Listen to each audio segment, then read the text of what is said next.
Liyayikhetha igumgedlela inkosi enkulu uBhombela Sitimela Samampondo, baba mkhulu phakathi, amen. Basenza imikhovu kanjalo-ke isizwe sakwaZulu, abelungu bazo izimishini.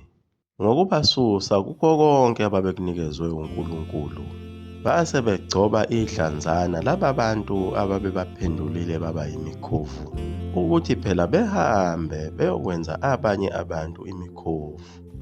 Njengoba base bekhohlwe yikho konke ababenikwe kona uNkulunkulu, ngisho nazo izinyanga zonyaka babesebenzisa zona phela lezi abanikezwe zona ezimishini.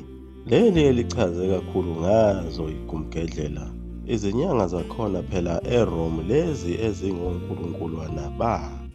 Kusukela kuJanuwari, ungunkulunkulu wesiqalo wakhona eRome odunyiswa wuwe, kanye naye lo nkulunkulu onguFebruwari, unkulunkulu wothando odunyiswa wena, kanye naye unkulunkulu onguMashi owakho naye, kanye noMeyi, kuze kuzofika kunkulunkulu onguJuni. Bese kuthi uJulayi kube yilona phela iqhawe uJulius Caesar nalo elaba unkulunkulu. Ngakho ukuthi phela lanqoba zona izizwe ezimnyama lazibulala khona ko-Egypt.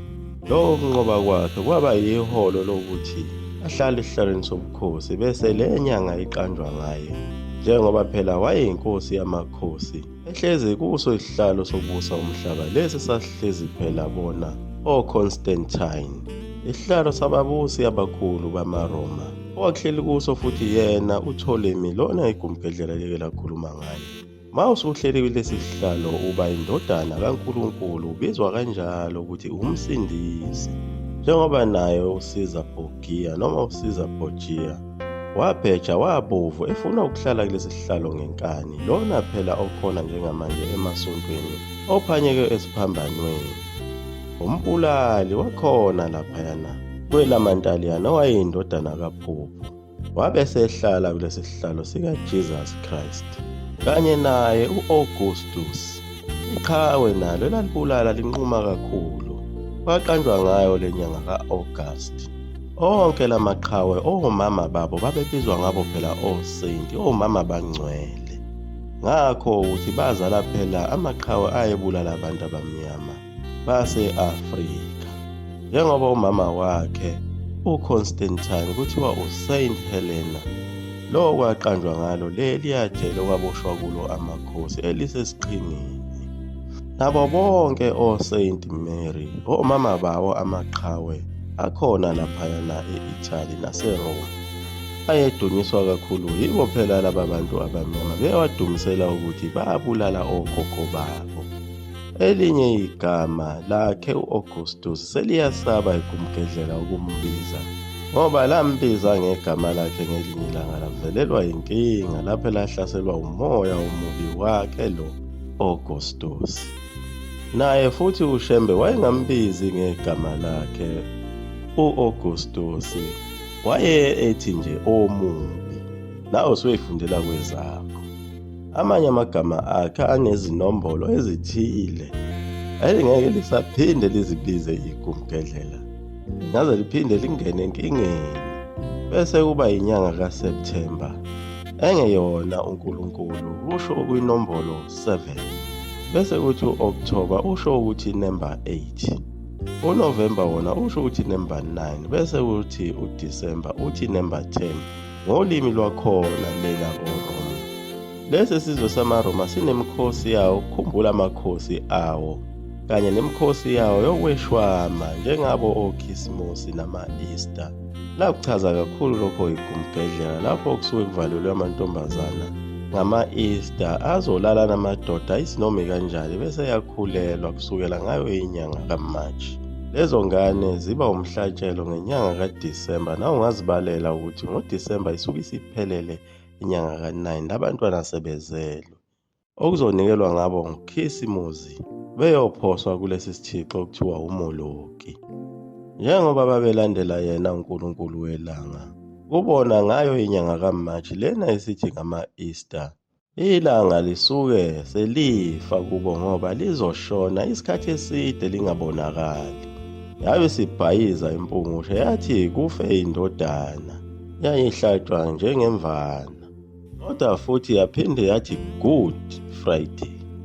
Yebo, kusuke ku-Good Friday kuzo izinsizwa zakhona eRome ezazizodla kamnandi zidla phela leziya zintombi ezazivalelwe laphayana ethempelini ziphuza namawayini. Kwawumcimbi omkhulu kakhulu lapho owuzilalela nanoma ubani, kuze kuzozalwa lezi ngane ezoba umhlatshelo ezingaziwa ukuthi obaba bawo kwakungobani, ngoba phela kwakusuke kushintshwa-shintshwana khona kulela thempeli laseRome.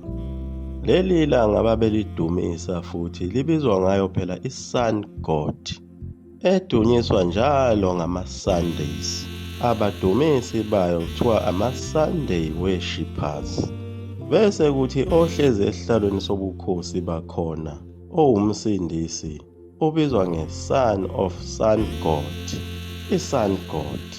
Lokho kwakudida kakhulu abantu ababeyitshela ukuthi kufa i-sun, indodana, kanti kusuke kukhulunywa nge-sun, ilanga, elisuke lifa ngokuthi liyoshona isikhathi eside kakhulu seliyoze lifike ngazo izikhathi zo-December 25, lapho yonke intombi ezobe iqala ngqa ukuzala umntwana, njengoba phela yayikade ilele nabantu angabazi abaningi laphayana ethempelini. Yagcina isikhulelwe leyo mntwana lowo izomphosa phakathi kubhayela walesi sithixo sakhona okuthiwa ngumoloki. Lo mgubho mdala kakhulu, wayengakazalwa kwanaye uYeshua, umsindisi phela. Lona lichaze ngaye phela kumgedlela ukuthi amampondo alibiza kahle leli gama ngoba athi uYesu. Impela wayekhona umsindisi ngekhathi zasemandulo, kodwa uJesus olunye udaba lolo, ngoba manje kuthiwa nangalezi zikhathi zalo iBhayibheli iletha J yayingakabi khona, iletha eqanjwe izolo, ngoba nakhona eRome babethi leli gama lalisetshenziswa ngokuthiwa iYesus. U-Yesus lona uyena-ke lona washintsha waba uJesus Christ. Manje abantu abaningi yabadida lento yaleli intaliyane abaliphuphayo abanye abazalwane, elaziwa kahle ukuthi lalizalwa ubuphuphu, isithombe sendodana kaNkulunkulu wangempela umenzi wezulu nomhlaba, lona phela wayebizwa ngayo uYeshua. Asaziwa phela ukuthi sasinjani njengoba kuthiwa kwakuwumuntu omnyama, ngoba ngalesiya sikhathi wa-Israyeli kwakuhlala bona abantu abamnyama kungakafiki ngisho naso lesi sizwe samaSulumane. Isekhona kwa-Israyeli ingcosana yayo imtsinsi yokuzimilela engabantu abamnyama. Futhi lelo qhawe lakwa-Israyeli kunendida enkulu ngokufa kwalo, ngoba umlando wakhona kwa-Israyeli ukhomba ukuthi alifani. Laphula ukundlela lakhala lemuka kusolwa ukuthi laphelela e-Ethiopia, kodwa ukhona umuntu owabanjwa ngokuvolontiya ukuthi azenze sengathi uyilo leli qhawe. Yilapho-ke umlando oziphinda khona, njengoba leli qhawe liwubhambatha nalo laphula ukundlela lashona eMozambique. Kwabanjwa umuntu oronge owanqunywa ikhanda, okwathi ngokuhamba kwesikhathi sekwenziwa uphenyo watholakala ukuthi bazitholela nje umuntu owayevele efile, bamnquma ikhanda. Base beqamba amanga benzela ukufaka uvalo kubantu, bathi uBhambatha semtholile samnquma ikhanda. Kwagodola wonke umuntu wakwaZulu. Nakhona kwa-Israyeli kwaba ukufanayo. Ngalesi sikhathi bebamba umuntu orongi, amaRoma afaka izinyoka kubantu bakhona kwa-Israyeli, kwathiwa umsindisi wenu sesimbulele, kanti phinde wakhala wemuka. Kodwa-ke okuyingozi kakhulu yiko ukuthi mhla ufayo uyohlangabezwa yiwo amaRoma lawa, bona oJulius laba no-Augustus, njengoba lichaza ngayo Augustus ukuthi uye omubi, noma uhlangabezwa yiyo indodana kaPope yodumo eyintaliyane emhlophe qwa inhle, njengoba phela yayiwungqingili. Uyoba nokudideka okukhulu. Amaqhawe akhona phela e-Afrika ayinawo lo mkhuba wokuyenza lento, njengoba nabo Osama bin Laden kwaba namahebezo ukuthi abatholakalanga banayo le ndida yabo. Umlando uyaziphinda nakubo oSaddam kwagcina kungatholakalanga iqiniso ukuthi yibo ngempela yini. Kodwa ama-Muslim ngeke eduke phela ngoba ayasazi isithombe somprofethi wabo uMuhammad. Wena usenkingeni ngoba ulindele phela indodana noma yile noma yile noma yile noma yile.